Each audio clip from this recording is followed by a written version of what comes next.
Oi, beleza, já está transmitindo. Ok. Vamos orar então. Senhor Deus, louvado e engrandecido seja o teu nome, Senhor. Muito obrigado pela manhã desse dia, Pai, que tu nos concede, ó Pai. Te louvamos, ó Pai, pela bênção da vida, Pai. E te agradecemos por tantas outras bênçãos, Pai, que são incontáveis, ó Pai. Ó Deus, colocamos em tuas mãos, ó Pai, esse estudo nessa manhã. Abençoe o teu servo Will, Pai. Fale através dele, use como instrumento, e cada um de nós, ó Pai, que possa ser usado e iluminado pelo Teu Santo Espírito, Pai, para que possamos crescer mais na graça, no conhecimento, Pai, no conhecimento do Teu Santo Espírito, nessa lição de hoje, nesse assunto, ilumina as nossas mentes, clareia o nosso entendimento, Pai, para que possamos crescer mais em Ti, compartilhar esse conhecimento com outros irmãos, ó Pai, pessoas que queiram conhecer da Tua Palavra. Nós oramos a Ti em nome de Jesus. Amém. Amém. Amém, meus irmãos. Nós vamos começar a nossa aula. Vocês já estão vendo o slide? Já? Sim. Então, vamos lá. Eu vou...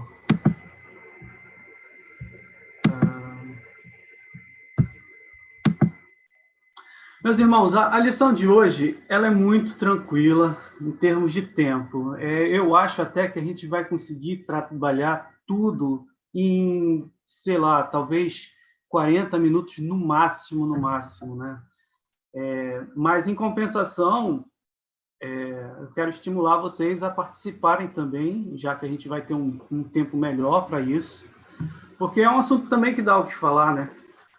Então, vamos começar aqui.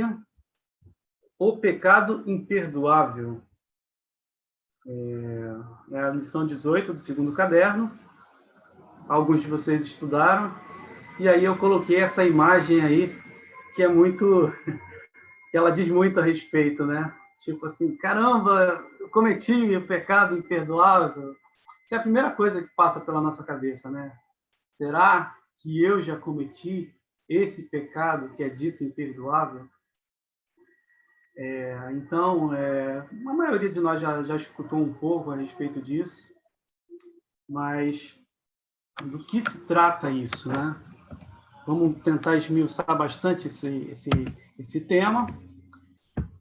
E, à medida que é simples o estudo, porque nós não temos mais do que 3 textos na Bíblia que falam sobre esse assunto, né? O primeiro é o de Mateus, capítulo 12, do 22 ao 32. Esse é o que a gente vai trabalhar, né? Porque ele tem uma quantidade de informações ali que são importantes para a gente ter uma compreensão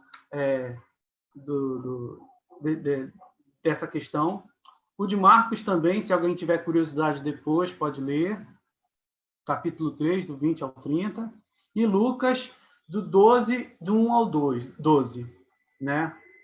Os textos de Mateus e Marcos, eles são muito parecidos, eles só têm um acréscimo. Eu acho que no de Marcos tem um acréscimo da família de Jesus na história, e o de Lucas ele está um pouquinho diferente, ele tá meio que num contexto diferenciado, tanto é que onde aparece o texto que fala especificamente sobre um pecado que não tem perdão, só tem aparece 2 versículos e o contexto é diferente. Então, a gente pode ver isso depois. Mas eu acho que o texto de Mateus ele deixa traz muita clareza ao tema. Então, nós vamos começar pausadamente esse texto. O Mateus de 12, de 22 a 32. Começando com o versículo 22. Quem pode ler aí?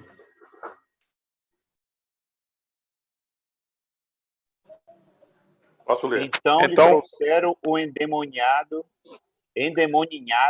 cego e mudo, e ele o curou, passando o mundo a falar e a ver. Passando o mudo a falar e a ver. Perfeito. Obrigado, Ricardo. O Guilherme lê o próximo, então, mas vamos falar um pouquinho sobre esse versículo.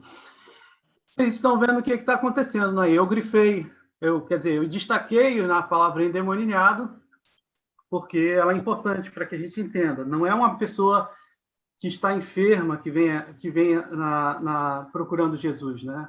É uma pessoa que está endemoniada e por causa da sua possessão, ela está enferma, ela é cega e ela é muda. E aí acontece o que acontece no Novo Testamento, nos Evangelhos, várias vezes. Jesus vai e cura essa pessoa, né? Então, de início, não está acontecendo nada de diferente do que Jesus já fez em muitas ocasiões. Então, só destaco aqui o endemoniado, porque diz tudo respeito ao que a gente vai começar a falar. Versículo 23, o Guilherme pode ler agora. Estou fazendo um adendo aí, Will. O que me chama a atenção nesse versículo 22 o fato... 22 agora. Isso, pode falar. O fato de como Satanás oprime as pessoas, né? Já pensou uma pessoa ficar cega e muda por obra de Satanás, né? Eu fiquei pensando quantas pessoas nos nossos dias também padecem de cegueira e surdez por conta de espíritos demoníacos, né? Como que Satanás oprime as pessoas, né? E me chamou muita atenção, quer dizer, e o fato de Jesus conseguir identificar nesse cego e mudo esse espírito endemoniado, né? esse demônio, digamos assim. Mas vamos lá, 23. Botei 23 agora. E toda a multidão se admirava e dizia: é este, porventura, o filho de Davi? Então, agora aparece um versículo que, assim, num primeiro olhar, a gente pensa assim, o que ele está falando aí? O que significaria esse filho de Davi, né? E você vê que é a multidão que está perguntando. É a multidão, o povo testemunha a cura, e aí ele pergunta, porventura esse o filho de Davi? E o que diz respeito a esse filho de Davi? Para ficar bem claro para todos vocês, a questão do filho de Davi seria o fato de, será que Jesus, o Jesus que fez essa cura, ele é o Messias que foi anunciado no Antigo Testamento? É essa a pergunta que o povo está fazendo. Eles veem o sinal e aí eles perguntam, será que não é esse aí que fez esse sinal, que é o Messias que foi anunciado por Isaías, Jeremias e os profetas do Antigo Testamento? Então, isso, em pouquíssimo texto, a gente já está vendo essas coisas acontecerem. E aí acontece o versículo seguinte. Quem pode ler agora para a gente? Versículo 24. Posso fazer um comentário aqui? Pode falar. Assim, tá bem fora do contexto, assim, mas eu fico imaginando se João tivesse escrito esse versículo 23, ele teria escrito mais ou menos assim: e o mundo se admirava e dizia, é este, porventura, o filho de Davi? Só por causa do estilo literário.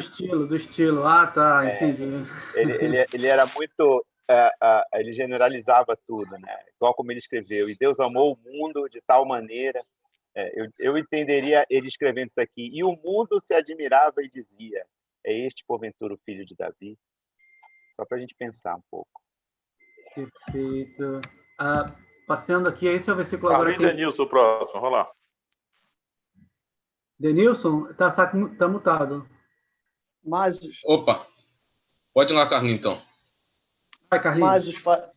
Mas os fariseus, ouvindo isto, murmuravam, este não expele demônio, senão pelo poder de Beelzebul, maioral dos demônios? Exatamente. Olha só o que acontece aí. O povo está identificando o sinal de Jesus como sendo o Messias. E olha o contraste. O povo está fazendo isso e os fariseus estão dizendo justamente o contrário. O povo ignorante, que não tem instrução, não sabem ler, está dizendo, será que Jesus é o Messias? Os fariseus estão dizendo, não, ele não é o Messias, ele expele os demônios porque ele está atuando em nome de Beelzebub, maioral dos demônios. Então, você percebe aí que não está acontecendo uma pequena coisa. Eles estão fazendo Isso, de fato, se configura, e a gente vai falar um pouco a respeito disso, no que a gente está acostumado a ouvir em relação à blasfêmia, né? O que é a blasfêmia? O que é o ato de blasfemar? É o ato de você insultar o seu Deus. Você está insultando a pessoa que é digna de adoração. Então, a gente vai falar mais. Podem ficar tranquilos em relação a isso. Eu acho que tudo isso, Will, é movido a um sentimento de inveja. Está chegando aqui. Bom dia. Bom dia. É o Williams. Guilherme, você falou alguma coisa? Eu falei assim, eu acho que os fariseus já estavam movidos pelo sentimento de inveja de Jesus, né? Quando eles viram Jesus fazendo um milagre tão tremendo, né? E o povo, sim, né? Com certeza, dando todo o crédito a Cristo, óbvio que eles começaram, não, mas ele está com demônio, né? Já vocês percebam. Querendo insultar a pessoa de Jesus para o povo não crer nele. Né? A pessoa de Jesus Cristo veio ali naquele contexto, né, na plenitude dos tempos, para desestabilizar o mundo dos fariseus, né? Aquele mundo confortável onde o que eles diziam, o povo aceitava. O que o fariseu falava ali naquele tempo, ele dizia, você, quando cometesse esse delito, você tem que comprar o pombinho, se você for pobre, fazer o sacrifício, traz a sua oferta de... Então, o que o fariseu falava, o povo tinha que aceitar, porque eles não tinham instrução, né? E aí, o que acontece? Aparece a pessoa de Jesus Cristo, que nitidamente faz algo que impacta o povo, de uma tal maneira que o povo, sem ter o conhecimento dos fariseus, reconhece que há a possibilidade de ele ser o Messias, e, movidos por inveja, eles falam essa blasfêmia. Não, ele não é o Messias. Ele está em nome de Beelzebub. Carlinhos? Eu gosto muito de fazer isso, não sei se eu sou errado em fazer isso. Mas a grande verdade é que o fariseu, ou seja, o povo culto, a elite, aqueles homens separados, conheceram Jesus com 12 anos. Quando Jesus, criança, ou seja, 21 anos atrás, e eles sabiam que aquele cara ali, hoje com 33 anos, já no seu ministério, 30 e poucos anos, há 20 anos atrás, que parece tão pouco tempo da vida, era pobre, fazia milagre, tinha uma cultura que o povo não tinha, só quem tivesse condição financeira para ter divisão das coisas, agora estava fazendo cura e expulsando o demônio. Era totalmente diferente. E eles queriam ter uma razão para isso.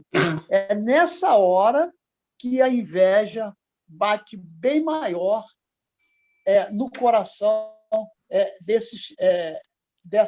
dessas pobres pessoas. Exatamente o que acontece com o ser humano hoje. Que aí eu não vou continuar, porque vai sair dali, vai responder a tua lição lá na frente. A gente vai avançar, fica tranquilo, Carlinhos. A gente vai avançar e, se der tempo, a gente fica conversando um pouco mais ao final. Mas obrigado aí pela tua participação.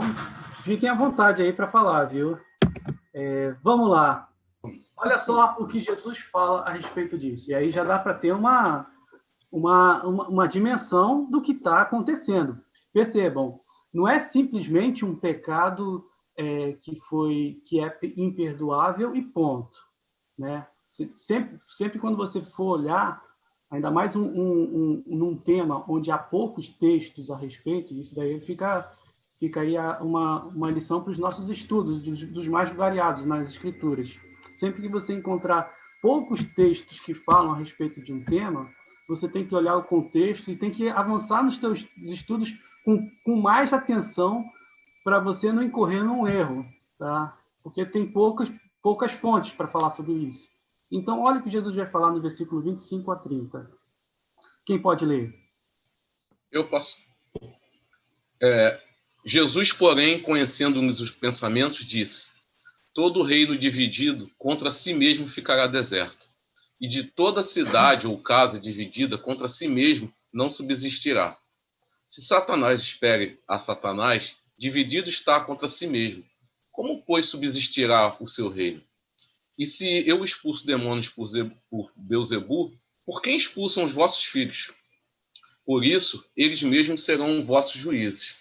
Se, porém, eu expulso demônios pelo Espírito de Deus, certamente é chegado o reino de Deus sobre vós.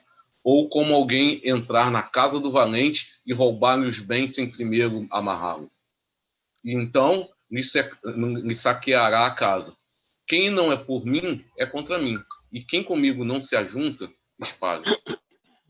Então, você vê nesse texto que Jesus está sendo até bem detalhista, né?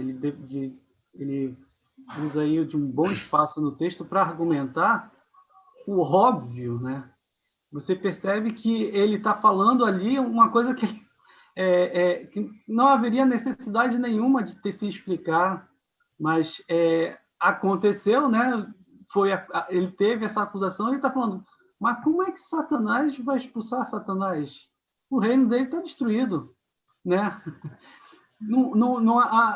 A acusação dos fariseus sobre Jesus ter essa conduta em nome de Beelzebu era absurda. Quer dizer, então, há conflitos ali no reino de Satanás. E aí, por fim, ele vai falar: se, porém, eu expulso demônios pelo Espírito de Deus, e o povo percebeu isso, certamente é chegado o reino de Deus sobre vós. Então, você tem aí a explicação correta do que está acontecendo ali naquele momento. Só que não para aí, né? Aí é que entra o problema. Versículos 31 a 32. Quem pode ler? Eu leio. Francis, pode ler. Por isso vos declaro, todo pecado é blasfêmia. Por isso vos declaro, todo pecado e blasfêmia serão perdoados aos homens, mas a blasfêmia contra o Espírito não será perdoada. Se alguém proferir alguma palavra contra o Filho do Homem, ser-lhe-á isso perdoado, mas se alguém falar contra o Espírito Santo, não lhe será isso perdoado, nem neste mundo, nem no porvir.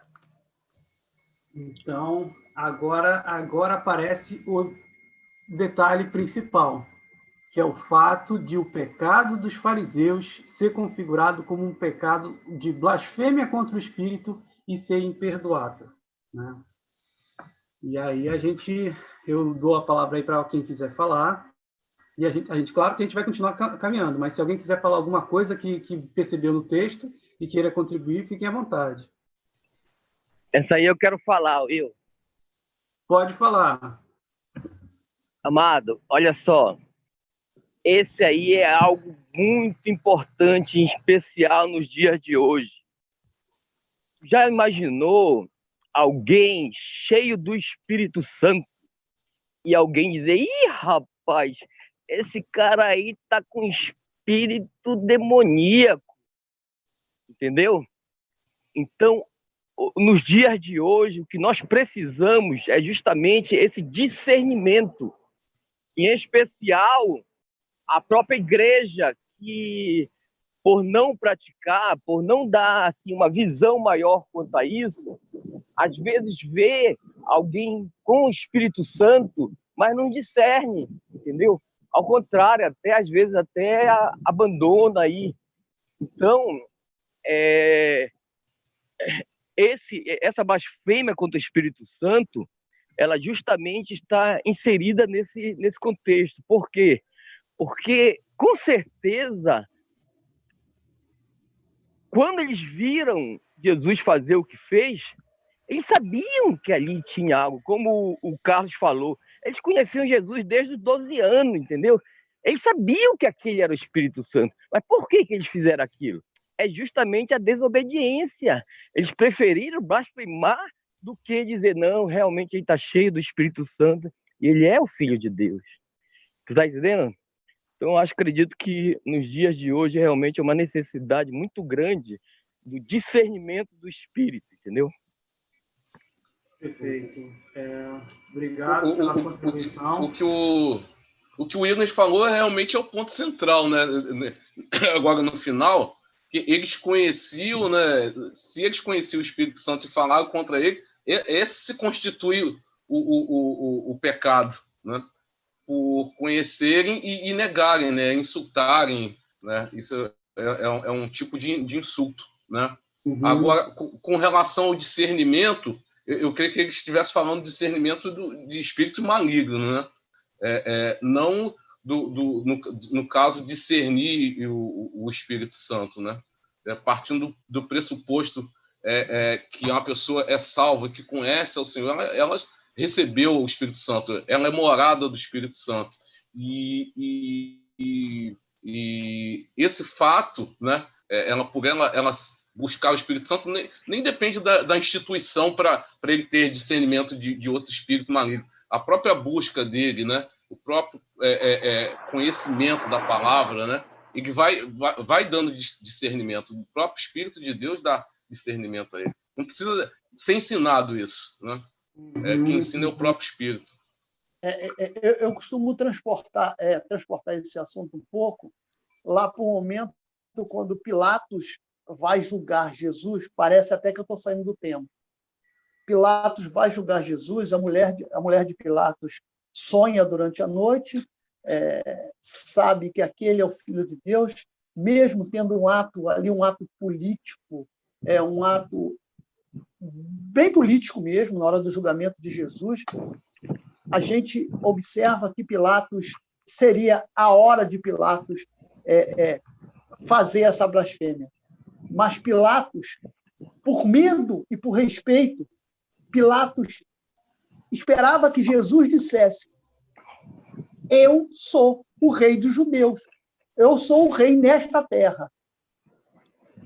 Mas Pilatos simplesmente fazia a pergunta. Justamente, Deus não deixou que Pilatos, mesmo naquele ato político, se vocês estão acompanhando o meu raciocínio, Pilatos seria uma das pessoas que poderia tentar contra o Espírito Santo de Deus naquele momento. E aí a parte simbólica, que ele lava mãos, faz o julgamento, tudo mais.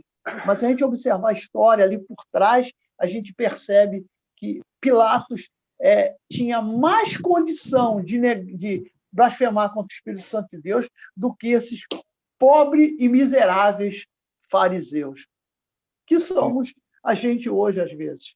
Uhum. Então, quem falou? Eu. Guilherme?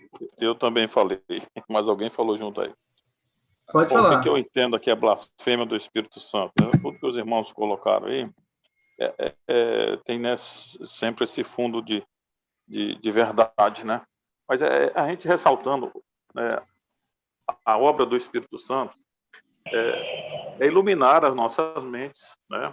É revelar o ensino do Evangelho, persuadir as almas a arrepender-se, né? E a crer na verdade de Deus. Então, essa é a obra do Espírito Santo. A partir do momento, né, que a pessoa ouve a mensagem do Evangelho, que a pessoa, digamos assim, tem contato, né, com a mensagem salvadora do Evangelho do Senhor Jesus, e ela se opõe a essa verdade de Deus para ela, eu acho que nesse momento em que ela se opõe, ela pratica, digamos assim, esse pecado da blasfêmia contra o Espírito Santo. Ou seja, ela não aceita, né, a obra salvífica da salvação, consequentemente, ela rejeita a mensagem do Evangelho. Então, esse ato dessa rejeição à mensagem do Evangelho de Deus seria essa blasfêmia, né, contra o Espírito Santo. Ou seja, ele ouviu a mensagem,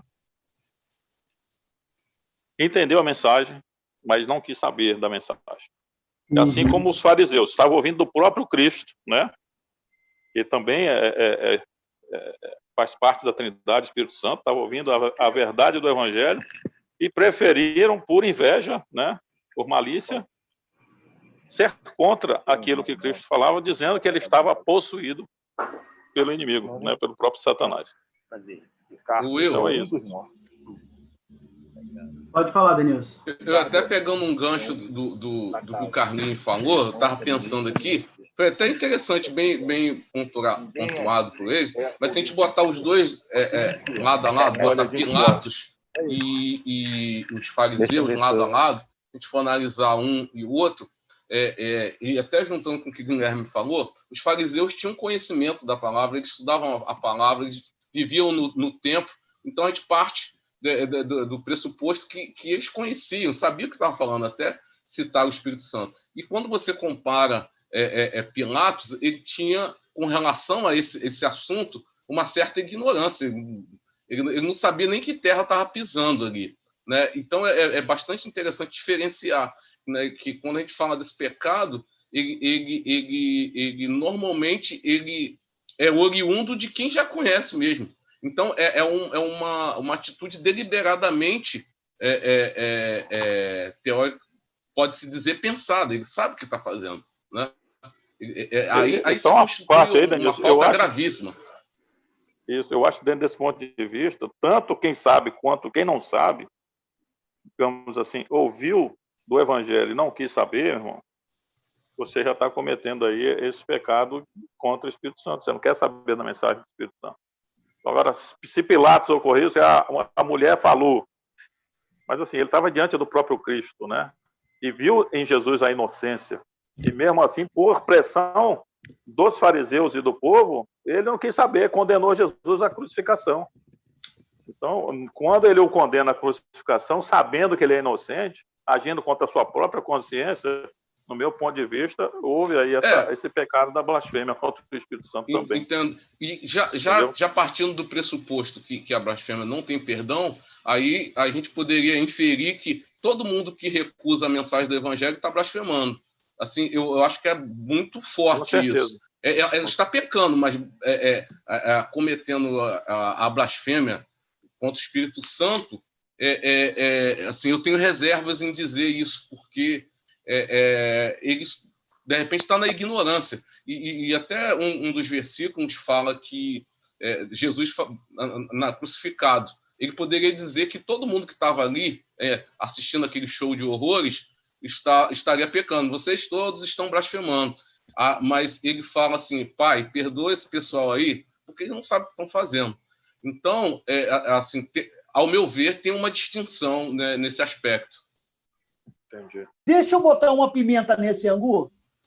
Posso? Me ajuda aí. Avançar, mas pode falar, pode colocar a pimenta, fica à vontade. Vou colocar a pimenta nesse assunto. Eu, presbítero Bento Ribeiro, na época, era vice-presidente do conselho da igreja. Deus tenha misericórdia dessa igreja. Existia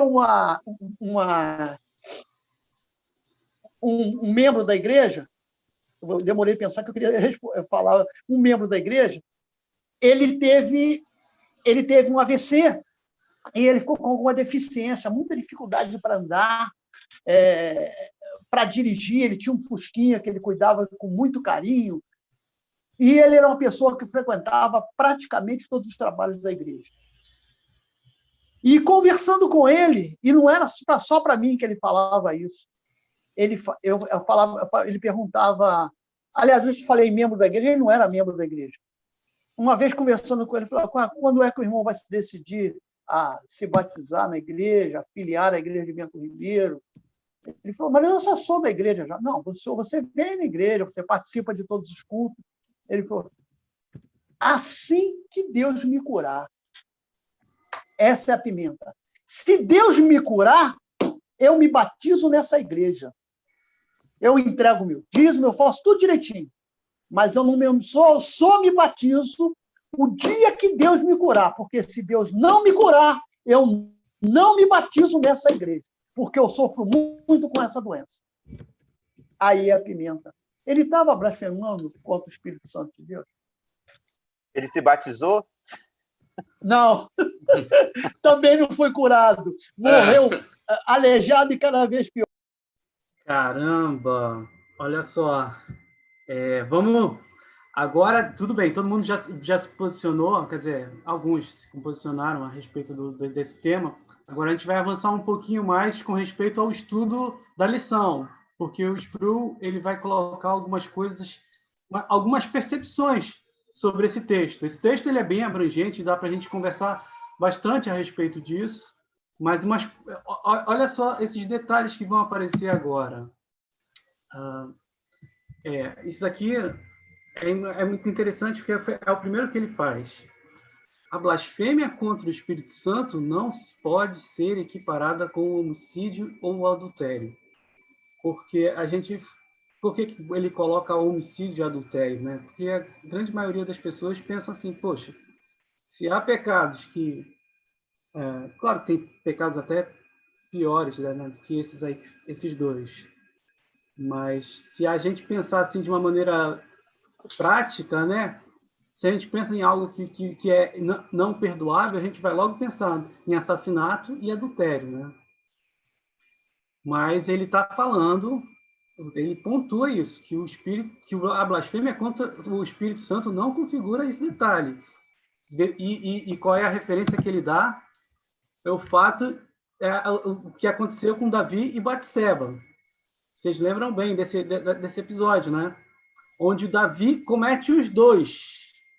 E mesmo assim, a graça ainda está sobre a vida dele, né? Porque se arrependeu, né? Então, eu acho que agora vai aparecer um detalhe em relação a essa questão da blasfêmia contra o Espírito Santo, que nós estamos falando de um pecado onde não cabe nem arrependimento. Então, sobre os outras condutas pecaminosas, você pode se arrepender e dizer, não, eu errei e tal, pedir perdão a Deus e você realmente, de fato, ser perdoado. O que não acontece com a blasfêmia do Espírito Santo. E, repetindo as palavras do Sproul, não dá para igualar. Nós estamos falando de outra coisa, não é um pecado como outros. Tá? Continuando aqui. Outro detalhe muito importante. Pode falar. Quem falou? Eu perdi a parte que falou do Davi. Não, o que eu falei a respeito de Davi é que, na verdade, quando o Sproul está argumentando que o pecado contra o Espírito Santo ele não pode ser igualado ao homicídio e ao adultério, justamente porque a blasfêmia contra o Espírito Santo não tem perdão. Já o homicídio e o adultério, apesar de serem pecados graves, nós temos o caso de Davi, que cometeu esses delitos, mas a graça de Deus ainda esteve sobre a vida dele. Uhum. Entendi agora. Justamente porque ele tinha o Espírito Santo de Deus, né? Teoricamente, né? Ele conhecia, né? Então, Deus, assim, a pessoa que rejeita a mensagem do Evangelho, da Bíblia, né? A mensagem de Deus, né? Então, ele não tem perdão para essa pessoa. Agora, a pessoa que uma vez conheceu a mensagem do Evangelho, cometeu um homicídio, cometeu um adultério, se arrependeu profundamente, pediu perdão a Deus, óbvio que Deus o restabelece, né? Como fez com Davi e Betseba. O próximo slide vai falar um pouquinho sobre isso, Guilherme. Segura um pouco essa ideia, porque talvez não seja exatamente isso, tá? Mas olha só como é que esse outro lembrete que está aqui, eu tinha chegado a passar, a incredulidade persistente. Quer dizer, nós estamos falando de pessoas que sistematicamente rejeitam o Evangelho. Também não configuram a blasfêmia contra o Espírito Santo, né? Não é disso que a gente está falando. Até porque... como é que eu vou falar? Ninguém pode dizer se uma pessoa que hoje está rejeitando a palavra de Deus, amanhã, ou muitos anos depois, ela não vai aceitar Jesus. Se ela for eleita, uma hora ela vai aceitar Cristo, né? Então, o pecado contra o Espírito Santo não diz respeito à incredulidade ou à massiva incredulidade de alguém, né? Já vou passar para você, Ricardo. A blasfêmia envolve palavras. Tá? Então, a questão da blasfêmia diz respeito à ofensa com palavras. Tá? Pode falar, Ricardo. Veja se eu me corrija se eu estiver errado, tá, pessoal? Mas eu entendo a blasfêmia contra o Espírito Santo alguém que crê que o Espírito Santo existe, né? E blasfema contra ele. Esse texto que está escrito agora aí na apresentação é de alguém que não crê que o Espírito Santo existe. Então, se ele não crê que ele existe, ele não pode blasfemar contra ele. Ele não crê hoje, né? Mas foi o que você falou, ele pode crer daqui a pouco. Então, os fariseus, eles sabiam da existência de Deus, e eles blasfemaram contra ele. Exatamente isso. Esse vai ser esse é o cerne da lição, porque é justamente esse detalhe. Você falou tudo, né? Porque na verdade eu ainda vou colocar o slide aqui, mas você captou a ideia certinho, sabe? É de uma pessoa que realmente entendeu a verdade, mas rejeitou. Não é o caso de alguém que ainda está na condição de incrédulo, mas que, se for um eleito, vai crer depois, tá entendendo? Nós não estamos falando disso. Então, aqui, próximo slide, olha só o que está escrito. Isso daí é o Spru. Olha o que ele fala. Ainda que qualquer forma de blasfêmia seja um sério ataque ao caráter de Deus, geralmente isso é considerado como perdoável. E aí eu dou o exemplo que ele deu. Olha só o que está escrito aqui em Lucas, capítulo 23, do versos 33 a 34. Quando chegaram ao lugar chamado Calvário, ali o crucificaram, bem como os malfeitores, um à direita ou outro à esquerda. Contudo, Jesus dizia: Pai, perdoa-lhes, porque não sabem o que fazem. Então repartiram as vestes dele e lançaram sortes. Quem se lembra dos detalhes das diversas narrativas no Evangelho que falam sobre esse evento da crucificação, percebe que Jesus não estava só sobre o sofrimento físico, né, de ter as mãos perfuradas e o corpo fatigado e chicoteado, mas ele também recebia insultos das pessoas. Quem se lembra daquele insulto que não diz quem é, mas as pessoas fala que as pessoas chegavam e falavam: olha só eles, curou outros e não pôde se curar, né? Se ele é mesmo Deus, desce. Então você está falando, estamos falando de pecados que no caso Deus vai falar que são perdoados. Então nós estamos falando de blasfêmia, mas também está falando que é perdoado. Então alguma coisa diferente está acontecendo aí. O Ricardo já apontou, eu vou colocar no slide, mas fica à vontade aí para falarem. Guilherme, você quer falar alguma coisa? Eu entendo que todo pecado ele é perdoado por Deus, né? Insultando a Deus, insultando a Cristo, né? Mas quando você insulta o Espírito Santo no sentido de não querer saber da mensagem que o Espírito Santo, né, quer trazer ao seu coração, então isso se torna um pecado imperdoável nesse sentido, entendeu? Que a pessoa não quer saber dessa mensagem, não quer saber de Cristo, não quer saber de Deus, né? Então não tem como ser perdoado essa pessoa que rejeita a mensagem da salvação. Então isso é um pecado que ele vai, por isso que ele é imperdoável. Lá no céu, quando ele chegar diante de Deus, ele não pode falar: nunca ouvi falar de Cristo. Não. Você ouviu, você teve a oportunidade de se arrepender e você não deu bola. Por isso que esse pecado é imperdoável. A rejeição da própria pessoa, a mensagem do Evangelho, né, é imperdoável. A pessoa pode xingar a Cristo, pode xingar ele lá na frente, né, ser um escolhido de Deus, como você colocou, e quando Deus, né, o chama, acabou. É obra de Deus na vida da pessoa, né? Não tem como ele rejeitar isso.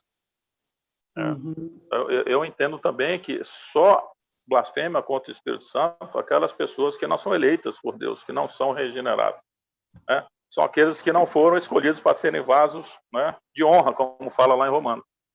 Então, essas pessoas todas vão ter esse pecado da blasfêmia contra o Espírito Santo, no sentido de rejeitar a mensagem salvífica da salvação. Perfeito. Ou seja, Will... É o Williams agora. Ou seja... Pode falar. Isso. Ou seja, na realidade, quando o Espírito Santo se apresenta para o pecador, né, irresistível e tudo mais, o pecador sabe que realmente aquilo ali é algo de Deus, entendeu? Então, quando a pessoa entende isso e vê que é o Espírito Santo, mas mesmo assim, pela sua desobediência, pela sua incredulidade, ele blasfema e diz, não, isso aí não é o Espírito de Deus, é o Espírito do diabo, entendeu? É como o Guilherme falou, né? São pessoas que realmente não foram eleitas, né? Mas têm a convicção de que aquele é o Espírito de Deus, mas blasfêmia. Ok. Eu espero que a gente esteja conseguindo entender. Ainda tem mais 2 slides para a gente falar a respeito disso, mas só pontuando o que a gente já viu até agora, é que a rejeição ao senhorio do Senhor Jesus Cristo não configura uma blasfêmia contra o Espírito Santo.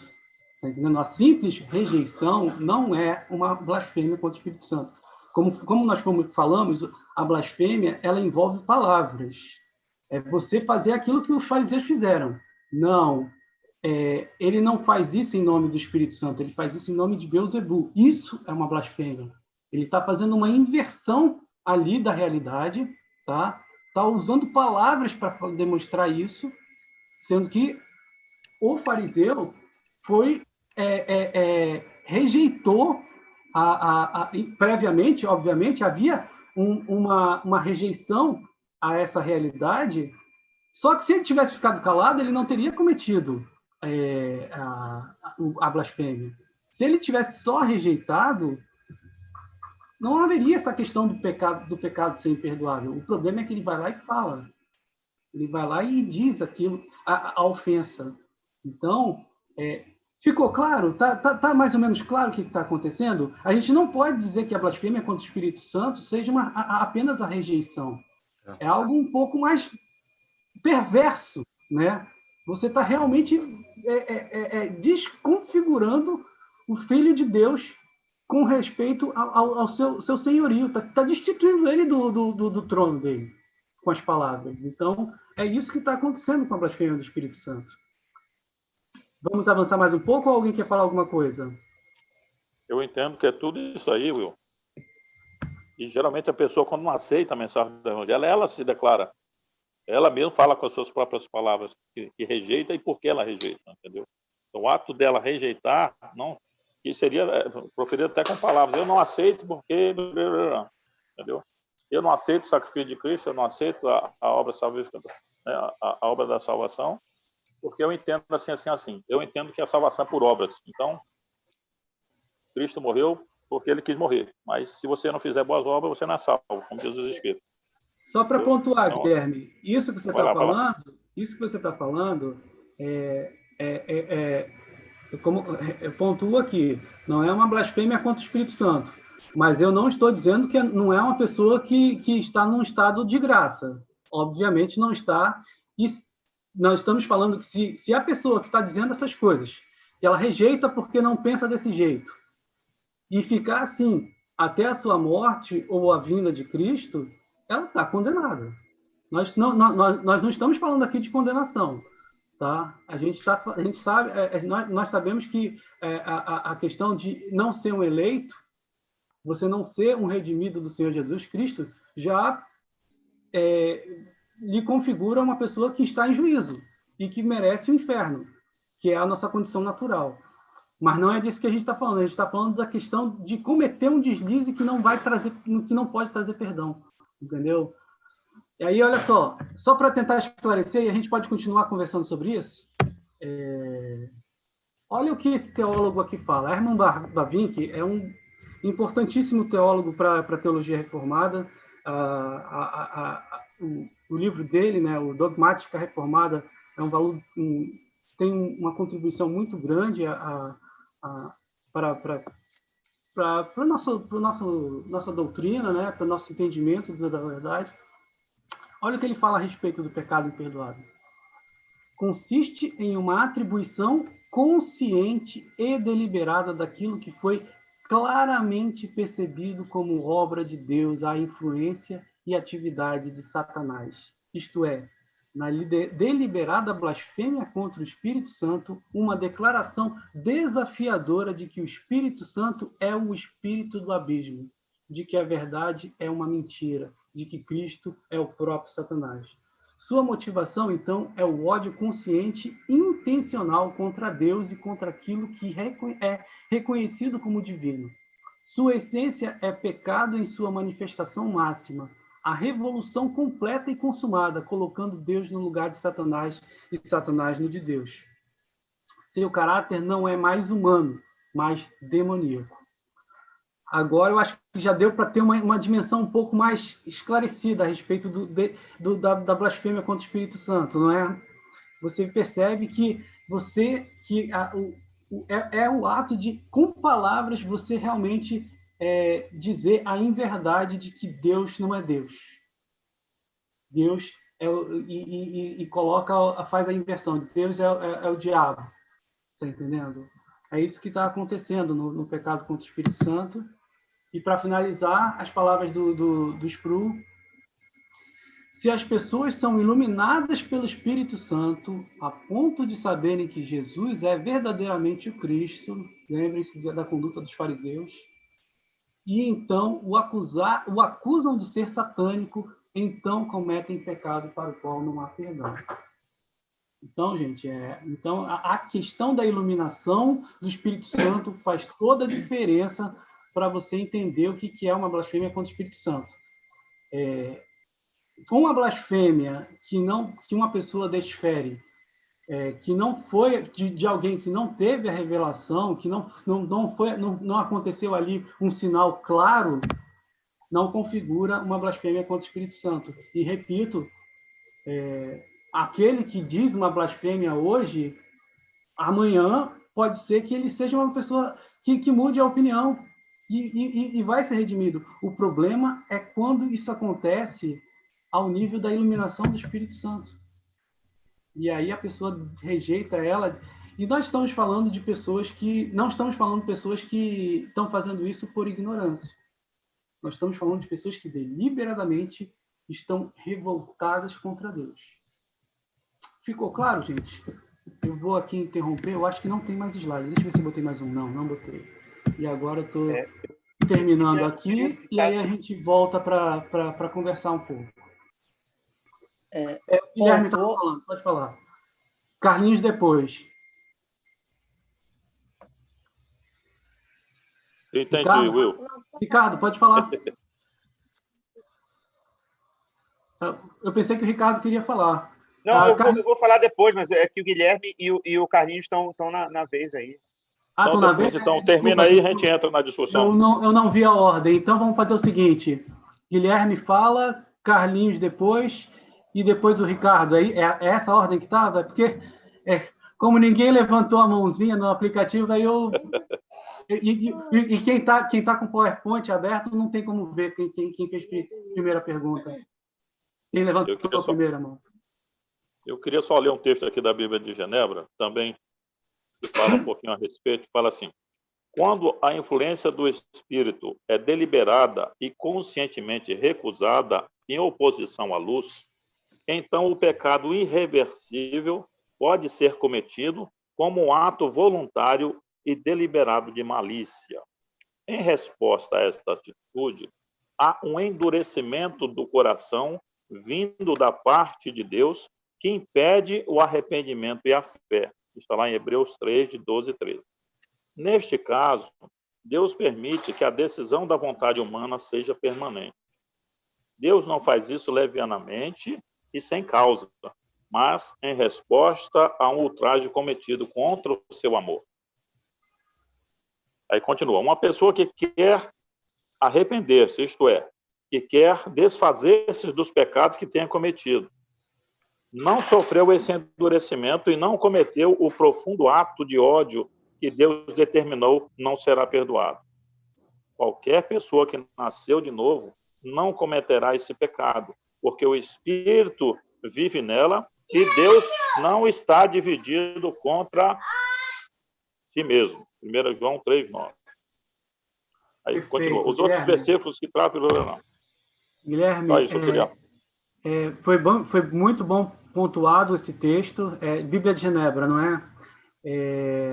Eu acho assim, a gente tem que realmente ter isso em mente. Nós estamos falando de um pecado que não diz respeito aos gemidos, né? A gente não, nós entendemos, nós que somos conhecedores da predestinação, que aliás a gente vai estudar isso logo mais. Isso. A gente está terminando a parte de pecado, né? A gente vai ter só mais uma aula que o Denilson acho que vai dar aula na semana que vem, e vai ser a última sobre pecado. E aí a gente vai começar sobre a soteriologia, começar a estudar a salvação. E aí a gente vai entrar nesse tema da predestinação, o fato de nós sermos redimidos pelo Senhor Jesus e que não tem como alguém que é nascido de novo cometer o pecado da blasfêmia contra o Espírito Santo. Então, já deixo aí o consolo para qualquer pessoa que tenha, por algum sinal, por algum deslize meu, ter entendido que um nascido de novo pode cometer esse pecado. Isso não pode acontecer. Nós somos protegidos pelo Senhor Jesus Cristo, o Espírito Santo que habita em nós não nos deixa cometer esse deslize. Claro, se de fato nós somos nascidos de novo. Tá? Nós estamos falando de um pecado de revolta total, como nós lemos no texto do Herman Bavinck. Né? Carlinhos, você queria falar alguma coisa?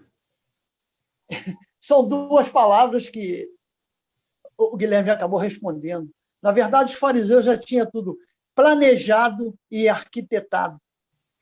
Ou seja, quando acontece isso, você planeja e arquiteta antes, você simplesmente não acontece. Não é porque você deu uma topada. Eles estavam preparados, ou seja, faltou só uma palavrinha nesse texto dos clubes, nesse texto que você falou, planejado e arquitetado, pensado, preparado, um monte de sinônimo aí que leva a isso. Só isso. Obrigado. Valeu, Carlinhos. Ricardo, agora. Eu só queria citar dois personagens, né, da Bíblia. Um deles é o próprio diabo, né? Assim, ele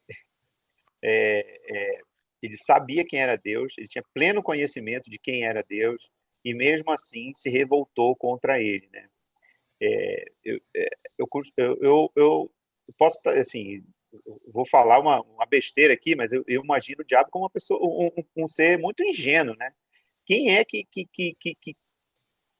presenciou a criação do universo, presenciou a criação de tudo, sabe que ele é onipotente, onipresente, onisciente, e mesmo assim se revolta contra ele? Tem um fundo de ingenuidade aí, né? Posso estar falando besteira aqui. E o outro personagem é o próprio Saulo, né?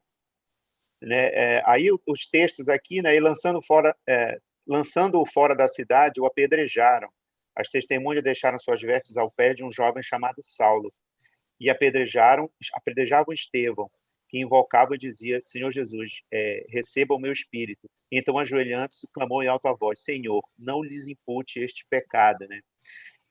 E Saulo consentia com a sua morte. Mais na frente, alguns homens piedosos sepultaram Estevão, né? Saulo, porém, assolava a igreja e, entrando pelas casas e arrastando homens e mulheres, encerrava-os no cárcere. Né? Saulo, respirando ainda ameaças e morte contra os discípulos do Senhor, dirigiu-se ao sumo sacerdote e lhe pediu cartas para as sinagogas de Damasco, a fim de que, caso achasse algum que eram do caminho, né, assim homens como mulheres o levassem presos a Jerusalém. E logo depois ele tem um encontro com Jesus Cristo, né? E ele se converte. Eu acho que a conversão de Saulo é um negócio que às vezes me deixa sem voz aqui, né? Mas são assim, dois exemplos, né, e depois Saulo aparece lá para os discípulos, né, e fala assim, cara, tira esse cara daqui. O Pedro fala, olha, esse cara tem que morrer, tira esse cara daqui. Todo mundo que está aqui tem medo desse cara, rapaz. Esse cara é a pura morte, é a própria encarnação do demônio. E não, ele já estava ali convertido, né? Mas é isso. Em nenhum momento eu acho que Saulo blasfemou contra o Espírito Santo. Eu não sei, não tem nada registrado com relação a isso. Eu não sei. Eu queria que vocês comentassem comigo isso, assim. Mas é o exemplo do que o diabo fez, né? Conscientemente, né? Com relação a saber do senhorio de Deus e mesmo assim tentar se revoltar contra ele. Esse é o pecado imperdoável, né? Eu acho que você trouxe os dois exemplos aí, Ricardo, do que é o pecado imperdoável e do que é o pecado perdoável. O imperdoável seria o de Satanás, que conhecia toda a glória de Deus, todo o esplendor, vivia nos céus, né? E vendo tudo aquilo, ele ainda assim mesmo se encheu de soberba, querendo assumir o lugar de Deus. Quer dizer, então, por isso o pecado dele foi imperdoável, foi fulminante, já foi um inferno criado para ele e para os seus anjos. Por quê? Porque ele conhecia a glória de Deus. Não foi só uma questão de ingenuidade, como você falou, porque a gente entende a ingenuidade como algo que não pode ser atribuído culpa, né? A gente, como uma criança. Assim, quando você vê uma criança cometendo alguma coisa por ingenuidade, você não vai castigá-la como você castiga uma pessoa que está fazendo propositadamente. Então, o que acontece ali na questão do diabo a questão da perversidade total. Não tinha, de fato, como ser igual a Deus, não tinha como ser superior igual a Deus, como ele pensava, mas mesmo assim ele quis ser. Então, a perversidade está aí. Então, você está falando de algo, nós estamos falando de algo que realmente não tem perdão, tá entendendo? Não tem perdão. Isso, da Paulo, né? É o contraste do que pecou porque ele foi contra Cristo, contra a igreja do Senhor, né? Mas quando Deus o atinge, né? Como atingiu um dia as nossas vidas, a gente cai em si e a gente reconhece o nosso erro, a gente pede perdão e a partir dali a gente tem uma vida totalmente transformada. Então, é o exemplo do pecado perdoável, digamos assim, né? O homicídio. Lá em Atos fala um termo muito interessante do tempo da ignorância, né? Há um tempo que a pessoa, de repente, faz, né, e toma atitude por pura ignorância. E assim, no sentido mais profundo da ignorância mesmo, porque eles falam, não, ele não é ignorante, ele sabia que tinha uma igreja, ele sabia que falava, mas aquilo ali é completamente invisível, né? Nesse tempo da ignorância, essas coisas de Deus se tornam como se fossem invisíveis. Não sei se você já reparou uma coisa que é muito interessante que acontece com a gente. Sei lá, tá tudo aqui, o mundo está girando. Você, de repente, começa a estudar um determinado assunto, ainda mais agora em épocas de internet, aí tu fala, isso só se fala nisso. Só se fala nisso. Assim, é a sensação que a gente tem. Mas não, a gente está assim, buscando aquele assunto e a gente passa a ter outra visão, né, para determinada situação, o assunto. E esse tempo da ignorância é exatamente isso. Está aqui, ó, as palavras de Deus, né, permeando, passando, e a pessoa é completamente neutra, né, como se não estivesse ouvindo ou vendo nada. Né? E quando há né, esse encontro, né, com o Senhor, isso muda. Deixa eu ver, não, eu era cego e não via nada, agora eu enxergo. Né? Então, esses dois pontos aí de tempo de ignorância, né, e o encontro com o Senhor que muda. Né? E nesse caso do pecado da blasfêmia, ele vai ocorrer nesse tempo. Né? Ele não é mais ignorante, ele sabe, é isso mesmo. É exatamente isso. Isso eu não quero, não. É isso, entende? E esse é o lamentável, né? Você pegar aí, de repente, uma pessoa que é adepta ao ateísmo, ela pode falar as maiores bobagens. Você vai dizer, esse blasfemor, né? Eu assim, gostei da frase que o Ricardo falou. Como é que ele vai, sei lá, se ele não acredita naquilo, não acredita nem na existência daquilo, como é que ele vai falar contra uma coisa que não acredita. Então, assim, o entendimento também é por aí. A gente, às vezes, a gente pode conjecturar, claro, sem sermos definitivos, porque eu acho assim, vamos colocar os pingos nos is também, né? Quem é aqui que pode dizer que fulano de tal cometeu o pecado contra o Espírito Santo? Eu não posso dizer isso, sabe? Quem nas Escrituras falou que alguém cometeu? O próprio Deus encarnado. Ele pode dizer quem cometeu esse pecado contra o Espírito Santo, né? Por que eu falo isso? Porque eu acho interessante a maneira como a lição termina, porque ela deixa bem esclarecida. É o último, se alguém tiver o PDF aberto aí, ou o livro, tá? Tenta só entender. Também, né? Pode aguardar ali na marcação, por favor? Obrigado. Tem alguém com o microfone aberto. Só um minutinho aqui. Olha como termina a lição. Isso, o Sproul falando do contexto americano, né? Onde tem o ocultismo e o satanismo, até inclusive, né? Conquanto o ocultismo e o satanismo proporcionem um contexto favorável e perigoso para que o pecado imperdoável seja cometido, tal blasfêmia radical ocorre ainda pode, se tal blasfêmia radical ocorre, ainda pode ser perdoada porque foi proferida na ignorância por pessoas que não foram iluminadas pelo Espírito Santo. Então, meus irmãos, mesmo cometendo o deslize de fazer blasfêmias, claro, blasfêmias e... Só Deus pode dizer quem cometeu esse deslize, na verdade, né? Só Deus pode dizer, sinto muito, mas você blasfemou, então não pode mais. Tem que ficar muito claro aqui que, por esse detalhe, a iluminação do Espírito Santo, quando uma pessoa comete uma blasfêmia e não foi iluminada pelo Espírito Santo, ela pode ter a iluminação do Espírito posteriormente, depois. E aí é que não vai ter perdão, tá entendendo? Aí que se a pessoa, mesmo com a iluminação do Espírito Santo, rejeita e defere as palavras ofensivas, aí não tem perdão.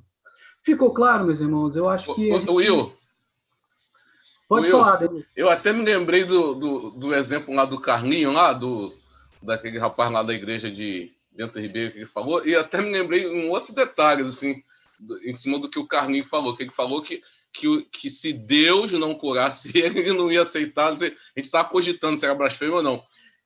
Se ele estava falando contra Deus ou contra Jesus, segundo, né, o que a gente leu, Deus falou assim, você pode até blasfemar contra mim, mas contra o Espírito Santo não. Né? Se pegar literalmente, né, se fosse um advogado, não, ele falou bobagem, mas ele falou se Deus não curasse. Né? Então, até assim, é muito pontual, é muito, muito específico, né? Que a gente está falando. A gente está falando, né, sobre o Espírito Santo. Né? É algo muito profundo, né? Algo profundo demais. É isso, meus irmãos. Ficou claro? Alguma dúvida com respeito ao assunto? Alguém queira perguntar alguma coisa, fazer algum posicionamento? Temos aí... A gente já está no final, mas se alguém quiser falar alguma coisa, fique à vontade. Não? Então, vamos encerrar a aula. Falta alguns minutos ou ainda? Oi? Falta alguns minutinhos, ainda dá para conversar. Pode falar. Só continuando aqui, a Bíblia de Genebra fala o seguinte, cita alguns versículos, né, no finalzinho, fala que esses versículos mostram que a possibilidade de esse pecado ser cometido depende de ter havido iluminação e entendimentos específicos da parte de Deus, que por isso não é matéria comum de todo dia. Jesus diz que todos os pecados e blasfêmias serão perdoados, exceto esse um pecado, que seria a blasfêmia contra o Espírito Santo, e segundo o texto seria essa rejeição, né, esse ato de rebeldia contra a mensagem de Deus, e a pessoa então parte dessa vida sem esse arrependimento, né, sem realmente ter uma vida transformada porque ele rejeitou a mensagem do Evangelho. Então, fechando, seria, enquanto ele tem a oportunidade, se o Espírito Santo toca nele, ele se arrepende das besteiras todas que ele falou durante a vida toda, né? Ele não teria cometido o pecado imperdoável, seria blasfema contra o Espírito Santo. A blasfêmia do Espírito Santo, do meu ponto de vista, seria, então, essa rejeição, quando ele parte daqui sem reconhecer o senhorio de Cristo, sem reconhecer a mensagem salvadora do Evangelho. Por isso que chama pecado imperdoável, porque você teve a oportunidade e você deixou ela passar. Claro que nós, como presbiterianos, como reformados, vamos estudar mais aí para frente sobre a predestinação, tudo. Então, entendemos que aquelas pessoas que são predestinadas, óbvio, elas nunca cometerão pecado imperdoável, porque você vai se render aos pés do Senhor Jesus. E vai dar ouvidos ao Espírito Santo de Deus. Deixa eu dar uma complementada no que você falou, porque agora me veio uma ideia para exemplificar, que eu acho que pode trazer assim uma luz, né? Eu vou dar o nome de duas pessoas da militância ateísta que talvez seja do conhecimento de vocês. O primeiro deles é aquele que escreveu O Deus é um Delírio, né? Richard Dawkins, eu acho esse o nome dele. Richard Dawkins. Ele é uma pessoa bem ativa no meio das discussões. Ele é muito convidado para dar as palestras dele, para falar as razões por que ele não crê em Deus e incentivar as outras pessoas a não abandonarem a ideia de um Deus todo-poderoso, de um Cristo. É um militante do ateísmo. Mesmo ele, eu acho que ninguém pode dizer que ele cometeu o pecado de blasfêmia do Espírito Santo, porque vamos supor que ele tenha aí um trabalho de ativismo durante, sei lá, uns 30 anos, 20 anos. É possível que o Espírito Santo não tenha ainda iluminado a vida dele. Está sendo resistente? Está. Se continuar assim, vai ser condenado? Vai. Mas você não pode dizer que ele não teve, que ele já teve a iluminação do Espírito Santo, está entendendo? Então, é por isso que a gente tem que tomar muito cuidado com respeito a isso. É Cristo quem diz que a pessoa não pode mais ser não tem perdão. Não tem perdão. O outro nome que eu lembro agora, que é um que já morreu, é o Richard Dawkins. Não, eu falei Richard Hitchens. Esse daí eu acho que é o que argumenta, inclusive, com mais robustez, né? Esse daí é se alguém tiver curiosidade de ver a argumentação dele, é terrível. Ele é o mais perigoso. Ele realmente entende o Evangelho. Mas mesmo ele, eu não posso dizer se ele não teve. Claro que eu posso dizer que ele não demonstrou arrependimento do que ele fez. E que é possível que ele não tenha sido condenado. Porque quem sou eu para dizer? Mas mesmo ele tendo essa militância toda dele, o Espírito Santo pode não ter iluminado a vida dele, né? Pode ter acontecido as duas coisas. Ter sido condenado por ignorância. A Bíblia fala que ninguém é inocente aos olhos de Deus, né? Todos pecaram. Mas nós não estamos... Repito mais uma vez. Blasfêmia contra o Espírito Santo envolve palavras. Tá entendendo? Envolve palavras. Só pode proclamar o nome do Senhor Jesus quem foi iluminado pelo Espírito Santo. E a partir do momento que você é iluminado e rejeita, isso é uma blasfêmia. Ficou claro, gente? Eu fico preocupado às vezes se a gente está na mesma ideia aqui, mas eu acho que a gente caminhou junto legal, né? Will, ficou claro, sim. Eu tenho mais um nome para somar esses dois que você somou, que você falou aí. Eu contei uma vez, o tal do Dr. Bartolomeu, que era presidente da Catedral do Diabo em São Paulo. Não sei se ele já morreu. Ele declara na entrevista que ele tinha lido a Bíblia 9 vezes. Leu a Bíblia 9 vezes naquela época. Tinha lido a Bíblia 9 vezes e era filho de um presbítero da Igreja Presbiteriana do Brasil.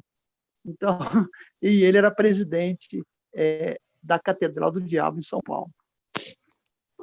Pois é, e aí, mas que tem que ficar muito claro isso. Nós não podemos dizer que ele não teve a De iluminação. jeito nenhum. Tá entendendo? Mesmo ele cometendo Mesmo isso. assim. Mesmo, tá entendendo? Então, meus irmãos, é isso que eu queria passar para vocês. Agradeço a presença de todos e eu vou pedir para... Deixa eu ver, Guilherme. Guilherme, você pode orar para a gente encerrar? Podemos, sim. Vamos orar, irmãos. Pai Celeste, nós te damos graças, Senhor, pelo privilégio que tu nos concedeste nesta manhã, Senhor, de nos debruçarmos diante da tua palavra e de, Senhor, podermos estar debatendo, Senhor, e ouvindo a tua voz, Senhor, a respeito da nossa lição de hoje, que foi sobre o pecado imperdoável, Senhor. E queremos te agradecer pelo teu Espírito Santo, Senhor, que nos ilumina, que traz, Senhor, a tua palavra bem viva dentro de nós, para que possamos entender, ó Pai, e assim entendendo, possamos firmar as nossas convicções de fé cada vez mais na tua palavra, e podermos também compartilhar, Senhor, da tua palavra, ó Deus, junto às pessoas que não te conhecem. Queremos te agradecer, ó Pai, pela vida do Will, do Denilson, Senhor, que estão à frente, e, ó Deus, porque cada domingo, Senhor, nós podemos debater e entender, Senhor, o teu recado para nós a cada domingo. Abençoe, Senhor, a nossa sala, cada família aqui representada, Senhor. Também colocamos os enfermos diante do Senhor. Lembramos do nosso irmão Sérgio Augusto. Lembramos, Senhor, da mãe do nosso irmão presbítero Gouveia, Senhor. Também tantas outras pessoas que estão aí na nossa lista de oração. Ó Deus, queremos que a tua mão poderosa, Senhor, haja, ó Deus, conforme a tua vontade, se for da tua vontade, Senhor, curando e trazendo esses irmãos, Senhor, novamente ao nosso convívio, Senhor, para a honra e glória do teu nome. Obrigado por tudo, dê-nos, Senhor, um domingo ainda abençoado. Agora que vamos também participar do culto, que o Senhor continue a falar aos nossos corações, Senhor, em nome do Senhor Jesus que oramos. Amém. Amém. Amém. Will, foi muito bom, hein, Will?